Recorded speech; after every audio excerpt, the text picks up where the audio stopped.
জুবিন গাৰ্গক লৈও হস্তিয়াৰ ৰাজনীতি বিজেপিৰ এদিন কয় আমি জাষ্টিস ফৰ জুবিন গাৰ্গ আমি সকলোৱে লিখি আছো বিজেপি ইয়াৰ পৰা বাহিৰত নাই বিজেপি ইয়াৰ ভিতৰত সোমাই আছে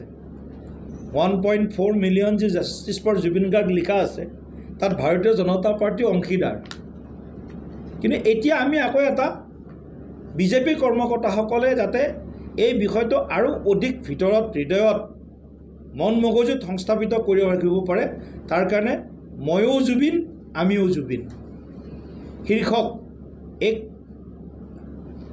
নতুন সামাজিক মাধ্যমত এটা বিষয় আমি আগবঢ়াই লৈ যোৱাৰ চেষ্টা কৰিম কিন্তু পিছ মুহূৰ্ততেই স্থিতি সলাবলৈ বাধ্য হ'ল বিজেপি এটা কথাটো হ'ল ময়ো জুবিন অনুৰাগী আমিও জুবিন অনুৰাগী অৰ্থাৎ বুমেৰাং হ'ল বিজেপিৰ ময়ো জুবিন আমিও জুবিন শীৰ্ষক সংলাপটো এটা কথাটো হ'ল ময়ো জুবিন অনুৰাগী আমিও জুবিন অনুৰাগী শুকুৰবাৰে ৰাজ্যিক বিজেপিৰ সভাপতি দিলীপ শইকীয়াই দলৰ মুখ্য কাৰ্যালয়ত সংবাদমেল পাতি কৈছিল এইদৰে ভাৰতীয় জনতা পাৰ্টিৰ কাৰ্যকৰ্তাসকলে জাষ্টিস ফৰ জুবিন গাৰ্গ লিখিয়ে আছে তাৰ লগত ময়ো জুবিন আমিও জুবিন এইটো আমি এড কৰিম কেৱল দিলীপ শইকীয়াই নহয় মুখ্যমন্ত্ৰী হিমন্ত বিশ্ব শৰ্মায়ো আওৰাইছিল সেই একেই সংলাপ বিজেপিয়ে এটা কেম্পেইন লঞ্চ কৰিব 23 তাৰিখৰ পৰা ময়ো জুবিন আমিও জুবিন এই গোটেই কেম্পেইনটো পজিটিভ কেম্পেইন হ'ব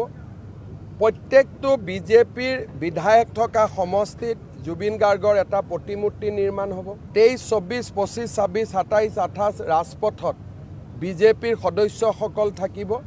যোনে ন্যায়ৰ প্ৰক্ৰিয়া ক্ষিপ্ৰ কৰাৰ দাবী জনাব কিন্তু সংবিধানৰ মাজেৰে গণতন্ত্ৰৰ মাজেৰে ন্যায়ালয়ৰ মাজেৰে কিন্তু জুবিন গাৰ্গৰ প্ৰতি ন্যায় প্ৰদান প্ৰক্ৰিয়াটোক ত্বৰান্বিত কৰাৰ পৰিৱৰ্তে ৰাজনীতি আৰম্ভ কৰাত ৰাইজৰ ৰুখত পৰিল বিজেপি সমালোচনাৰে থকা সৰকা কৰা হ'ল বিজেপিক জাতপাতবিহীন সমাজ বিচাৰিছিল জুবিন গাৰ্গে ধৰ্মক লৈও ৰাজনীতি কৰাটো বিচৰা নাছিল জুবিন গাৰ্গে কিন্তু সেই জুবিন গাৰ্গক লৈ বিজেপিয়ে ৰাজনীতি আৰম্ভ কৰাত ৰাজ্যজুৰি সৃষ্টি হ'ল বিৰূপ প্ৰতিক্ৰিয়াৰ প্ৰতিদিন টাইমৰ অভিমত অনুষ্ঠানতো শুকুৰবাৰে এই বিষয়টোক লৈ চলিল চৰ্চা এটা কথাই কওঁ প্ৰিয় দৰ্শক যে আজি যিটো ময়ো জুবিন আমিও জুবিন শ্লোগান বিজেপিয়ে আৰম্ভ কৰাৰ কথা সদৰি কৰিছে আমি নাজানো যে ৰাজনৈতিক দল এটাই এই শ্লোগানটো ব্যৱহাৰ কৰিব পাৰে নে নোৱাৰে বা কৰাটো উচিত নে অনুচিত অসমৰ সুধী সমাজে বিচাৰ কৰিব কিয় কৈছোঁ জুবিন গাৰ্গ এজনেই জুবিনে নিজেই অজস্ৰ সাক্ষাৎকাৰত কৈছিল যে মই যি কাম কৰি যাম 100 বছৰলৈ আৰু কোনো অসমীয়াই কৰিব নোৱাৰে আমাৰ লগত ব্যক্তিগত সাক্ষাৎকাৰতো কৈছিল ৰজা এজনেই বুলি কৈছিল জুবিনো এজনেই বুলি কৈছিল 100 বছৰলৈ জুবিনে কৰা কাম কোনেও কৰিব নোৱাৰে আৰু জুবিন গাৰ্গৰ যিটো সত্তা ময়ো জুবিন আমিও জুবিন ভুল কথা আমি জুবিন হ'ব নোৱাৰো জুবিন গাৰ্গৰ অনুৰাগীক উদ্দেশ্যি প্ৰতিদিন টাইমৰ মুখ্য সম্পাদক নিতুমণি শইকীয়াৰ বিশেষ আহ্বান জুবিন হ'বলৈ আমাক 1000 বছৰ লাগিব একোজন ব্যক্তি আমি জুবিন হ'বৰ কাৰণে জুবিনৰ প্ৰতিভা জুবিনৰ সত্তা আমি বুজি পাবৰ কাৰণে আমাক 100 বছৰ জন্ম হ'ব লাগিব গতিকে এনেই ৰাজনৈতিক বৈতৰণি পাৰ হোৱাৰ স্বাৰ্থত কংগ্ৰেছেই হওক বিজেপিয়েই হওক অগপয় হওক অজাপয় হওক ৰাইজৰ দলেই হওক বা আন আন ৰাজনৈতিক দলেই হওক আপোনালোকে জুবিন গাৰ্গক ব্যৱহাৰ নকৰিব ব্যৱহাৰ কৰাটো অনুচিত জুবিনক দ্বিতীয়বাৰৰ কাৰণে আপোনালোকে হত্যা নকৰিব জুবিনৰ আত্মাটোক আপোনালোকে অপমান নকৰিব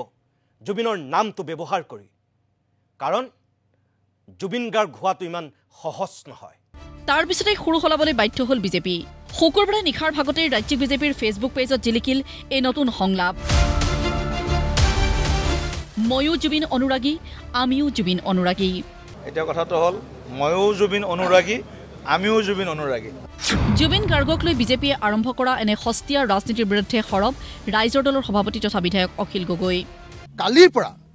বিজেপিয়ে যেটো ময়ো জুবিন আমিও জুবিন এই বুলি যে কৈছে একদম পৃথিৱীৰ সুৰগিটাই যদি নিজকে জুবিন বুলি কয় মই মানিম নেকি কক আপোনালোকে পৃথিৱীৰ সুৰ জুবিন দাই নিজে কৈ গৈছে তহতি পলিটিক্স নকৰিবি বুলি জুবিন দাই নিজে কৈ গৈছে যে মই শব্দটো ক'বলৈ বেয়া পাওঁ, তথাপি জুবিন দাই কয় ঘেণ্টাও মই সৰ্বানন্দ সোণোৱাল আৰু হিমন্তক কেয়াৰ নকৰোঁ বুলি কৈ গৈছে। এই দুইটা মানুহ বেয়া মানুহ বুলি জুবিন দাই নিজে কৈ গৈছে। আপোনালোকে নিজে টিভিত চাওক, নিজে চাওক, এতিয়াও আপোনালোকে চাওক। আৰু কৈ গৈছে যে এইটো বিজেপি পাৰ্টিটো কি পাৰ্টি বুলি কৈ গৈছে, কিবা এটা পাৰ্টি, বৰ বেয়া শব্দ এটা কৈ গৈছে, বটলা পাৰ্টি বুলি কৈ গৈছে, বটলা। গতিকে জুবিন গাৰ্গক ক'ত ওপৰলৈ উঠিবলৈ দিব, ক'ত জুবিন গাৰ্গৰ ন্যায় দিব? পাৰিলে চবকে মাৰপিট কেনেকৈ কৰিছে আপোনালোকে দেখিছেনে নাই? জুবিন গাৰ্গক লৈ ৰাজনীতি আৰম্ভ কৰা মুখ্যমন্ত্ৰী হিমন্ত বিশ্ব শৰ্মাৰ বিৰুদ্ধেও সৰব হ'ল অখিল গগৈ। আৰু হিমন্ত বিশ্ব শৰ্মাই যিবিলাক কথা কৈ আছে তেওঁ মুখখন চিলাই দিব লাগে। তেওঁ এনেকুৱা আল্টু ফাল্টু কথাবিলাক কৈ থাকিব নালাগে। তেওঁ একদম আমাৰ জুবিন দাক লৈ খেলা কৰিছে আৰু হিমন্ত বিশ্ব শৰ্মাক মুখখন বন্ধ কৰিবলৈ ক'ব লাগিব। আৰু হিমন্ত বিশ্ব শৰ্মাক পাৰিলেতো আঁতৰাবই লাগে। তুমি আঁতৰাহে, তুমি নোৱাৰা, বৰ বেছি গণ্ডগোল কৰিছা, এই বুলি ক'ব লাগে। জুবিন গাৰ্গক লৈ ৰাজনীতি নহয়, জুবিন গাৰ্গৰ মৃত্যুৰ ৰহস্য সোনকালে উদ্ঘাটন হোৱাটো বিচাৰিছে ৰাইজে। এই সাধাৰণ কথাটোকেই বিজেপিক এতিয়া বুজাব কোনে? ব্যুৰ' ৰিপৰ্ট, প্ৰতিদিন টাইম।